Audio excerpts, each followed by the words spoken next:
correctly labelled by the manufacturer, and so the dry cleaner could not have himself been misled by the care label. The cause of the trouble was indeed incorrect processing. Well, armed with this information, Ms. Gibbs sent a copy of the report to the cleaner, demanding the laboratory fee, the cleaning fee, and some compensation for the ruined dress. At the end, she took the last bit of advice and she hinted at further action. If he didn't feel able to compensate her, might she take the matter to the county court? Well, now, the happy ending.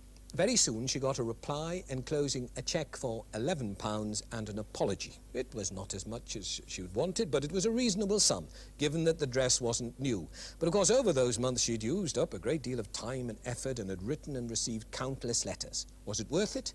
Quite definitely yes, says Miss Gibbs. Honour had been satisfied. Now, if the cleaner had been one of the 75% of cleaners subscribing to this code of practice, the problem would have been easier to solve. The Office of Fair Trading back a number of codes which set down ground rules which members agree to abide by. More important, the trade organisation will act as a third party to help settle disputes like this one. There are OFT-backed guides on dry cleaning, on shoes, on cars, on package holidays, and on electrical goods and servicing. And if you would like a copy of one or indeed of all of these, drop us a line with a stamped addressed envelope of that size and we'll send them to you. I'll give you the address at the end of the programme. But, David, she persisted, but really, was it worth all that trouble? Well, she found it so, and I think many people, once they get into the fray, as it were, want to see it through. I think she deserves congratulation on that. I think the case also illustrates very well how important it is to get technical evidence. I mean, if the other side simply say, no, it wasn't our responsibility, in that sort of case, it's very important to get an expert's report that backs you up. She did that, and that's why she carried the day. Do you think these things, these codes of practice, are any use? Yes, I think on the whole they are very valuable, mainly because they raise the standards that those who subscribe to it adopt, and it pulls up things for everybody's benefit, and disputes get much less. Good. Well, now let's go back to the matter of the little notice faced by Paul and Kathy in the shop. Do you remember it? I'll pop it up there. Now, there it is. It said, no responsibility taken for loss or damage, however caused.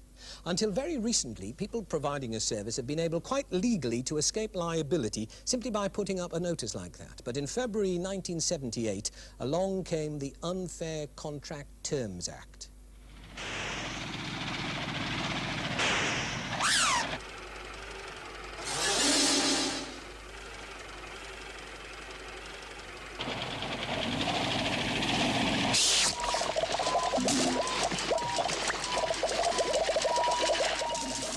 If someone performs a service for you and tries to avoid liability for any damage he causes,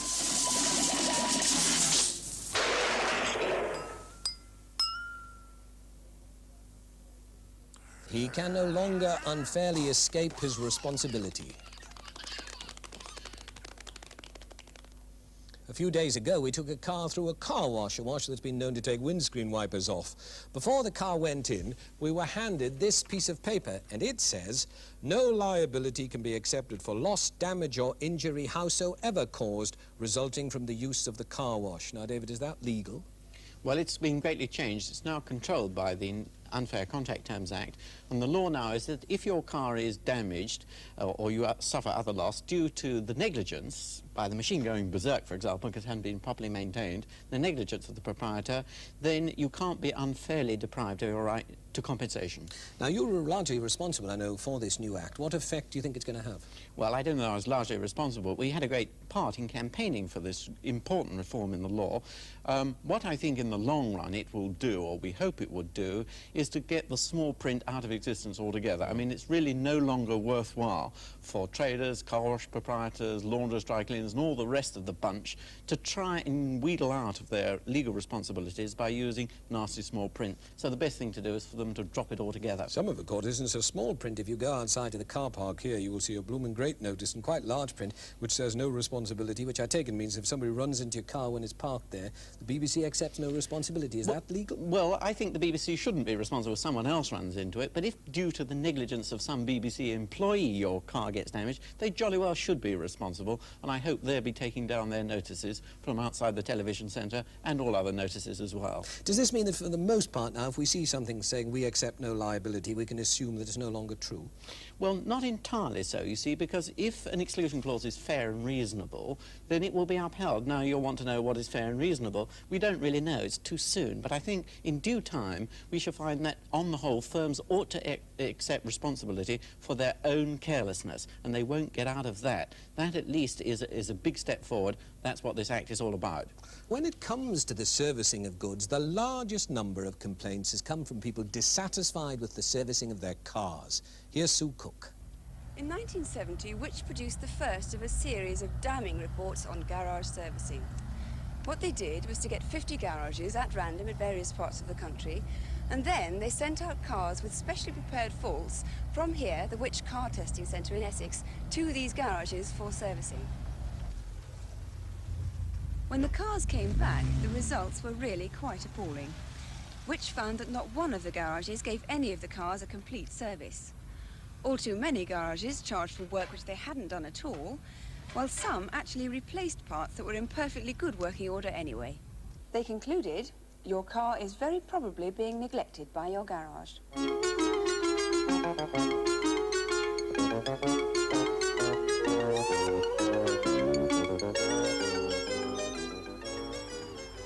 Well, not surprisingly, the garage trade flatly denied that things were as bad as all that.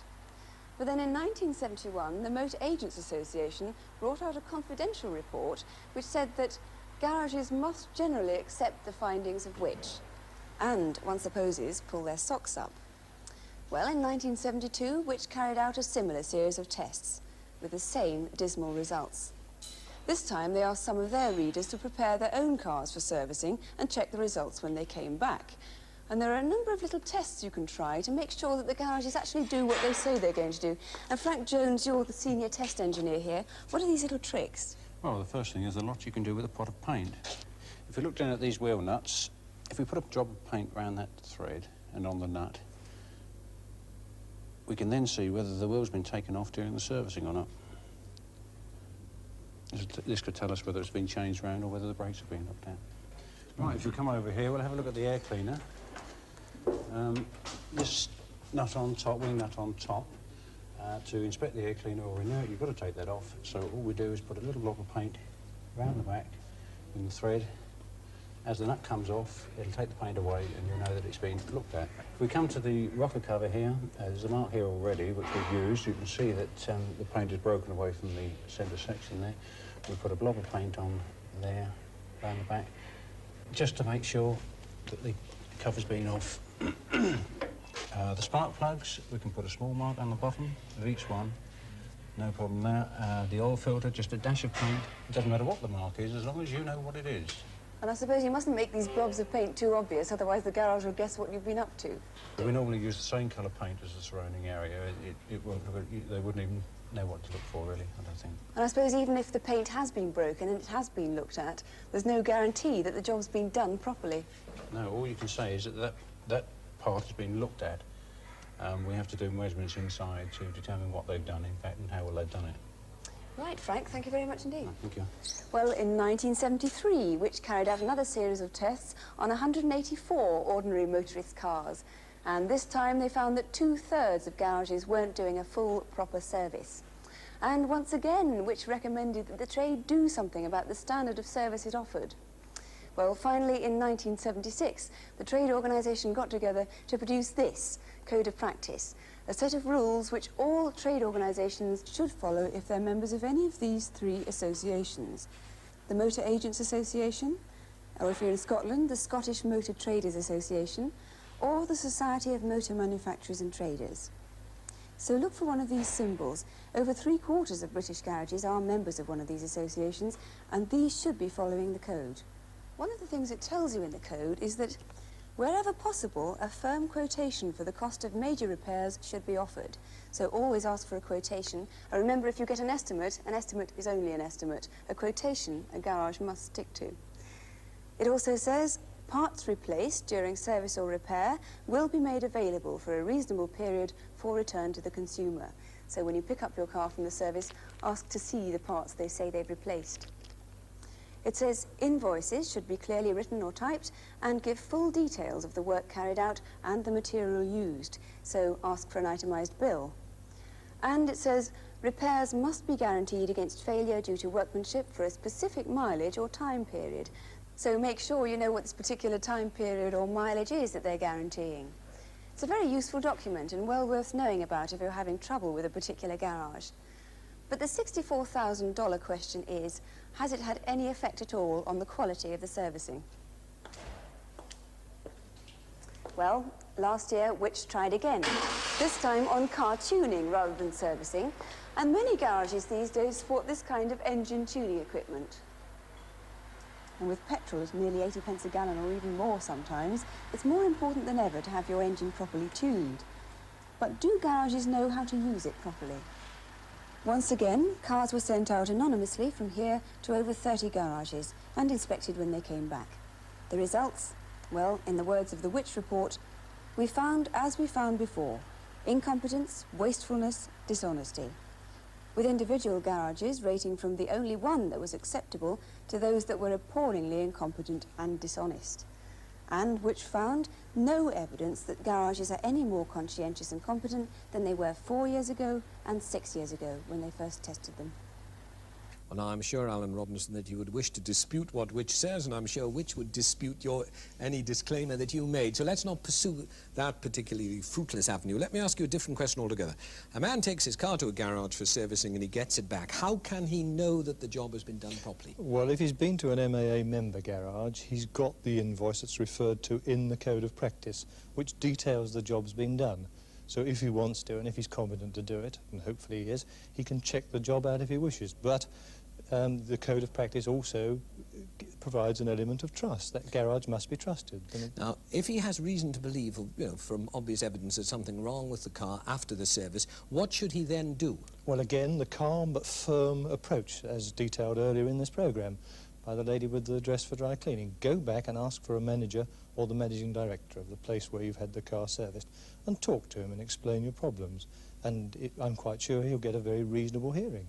And if it's a fact, the job will be rectified. Now, if he doesn't get a satisfactory hearing, can he then appeal to you, to your association? Yes, we have an investigation and arbitration service for the consumer, and we're very happy to hear about any complaint which the consumer may have, and we investigate them. When you say for the consumer, I suspect there's a great deal of suspicion among motorists that you're really on the side of the garages rather than of the customers. Well, that's not so, because we operate with the Institute of Arbitrators a completely independent system of arbitration, which the complaint is judged by, and it's legally binding. And if it's legally binding against the garage proprietor, then it stands, as very often it does against the consumer. And is the association doing anything to make sure that the members of it are, in fact, constantly improving their standards? There is a constant improvement of standards in the garage trade. There are many millions of pounds being spent on service and on training of mechanics and of everybody concerned with the garage trade. We're very conscious of the fact that we must give a better service. Right. Well, now, finally, to show that we do give credit where credit is due, here's a case which shows just how reasonable someone providing a service can be. 2 years ago, this car had a repair to some damage on one of its rear doors. Recently, cracks appeared in the paintwork, and eventually the paint came away and rust was spreading fast. The owner of the car took it back to Mr. Jones, who's a body repairer in Hanwell, and he's a member of VBRA, which is the trade association for car body repairers. Mr. Jones took a look at the car, immediately agreed that the metal could not have been properly prepared when the repair was being done 2 years ago, and agreed without any argument to redo the work. And the door now looks like this. So I think congratulations to Mr. Jones for providing such reasonable service. An exceptional case, David, do you think? No, by no means. Better than any consumer protection, any laws, codes of practice or anything, I think, is a good relationship with a firm that you can know and trust. And that's what happened with Mr. Jones. He was a good bloke that his customers know and like, and he gave a good job. That's the best kind of consumer protection there is. And a quick word to Alan, good for business too. Very good for business. We'd like it very much, and that's the way we hope all garage providers deal with their customers. Splendid. Well, now, if you have a consumer problem and you've tried but you can't find anyone in your area to help you with it, if you write to us enclosing a stamped addressed envelope, we'll see if we can put you in touch with someone who can help. And incidentally, the same goes if you want copies of one or more of these Office of Fair Trading leaflets that we mentioned earlier. Just give you our address. It's That's the Way the Money Goes, BBC Television, London W128QT. That's the way the money goes. BBC Television, London, W12 8QT. And a final reminder that we brought out our own consumer handbook, which of course goes into things in much greater detail than we can in the programmes. You can order it from bookshops or direct from BBC Publications. Till next week, goodbye.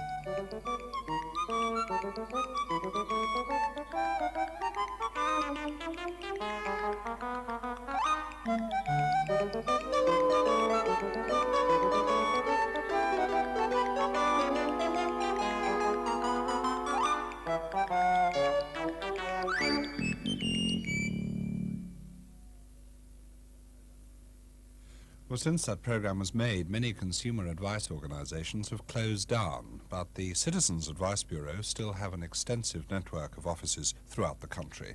We're unfortunately unable to deal with individual problems, but the BBC book to accompany the series, which was just mentioned and which gives advice on buying goods and services and dealing with faulty goods, is available from bookshops, price £2.30. Well, next week's programme looks at doorstep sales. That's the way the money goes next Monday at 3 o'clock here on 2.